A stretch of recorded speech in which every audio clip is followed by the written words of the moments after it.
Министерството за образование ги одзеде ингеренциите на општина Битола во едно училиште, а ќе бидат одземени и во други каде не е завршена трансформацијата на работниот однос на наставници кои ги исполнуваат условите, соопшти министерот Јетон Шакири. Додаде дека станува збор за над 10 просветни работници кои се отпуштени дома наместо да бидат вработени на неопределено време.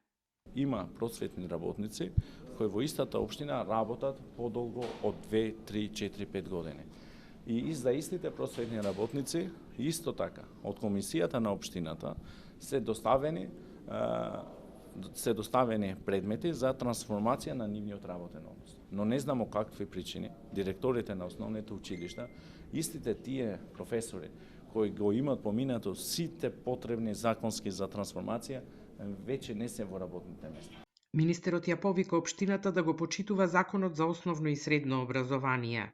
Сите тие наставници кои беа до сега на работа, кои ги имаат исполнувано критериумите за трансформација, да се вратат на работните места и да не се донесуваат одлуки било какви со политичка позадина.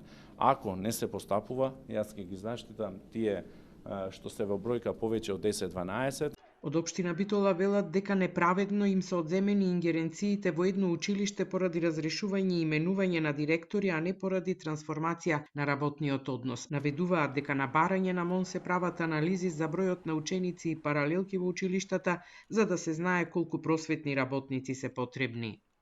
Со цел да не дојде до создавање на технолошки вишоци од страна на општината, пристапено е кон спроведување на потребната анализа и целата документација е испратена до МОН.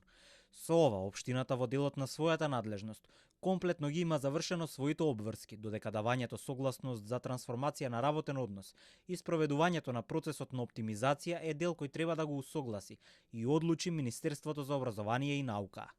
На 1 септември, по реакции на некои родители, Телма објави дека во училишта во Битола немаше учителка да ги пречека првачињата на првиот час, затоа што на дел од наставниците им истекоа договорите за работа. Градоначалникот Коњановски тогаш рече дека трансформацијата на работниот однос се одвива без проблеми и ниту еден просветен работник нема да остане без работа.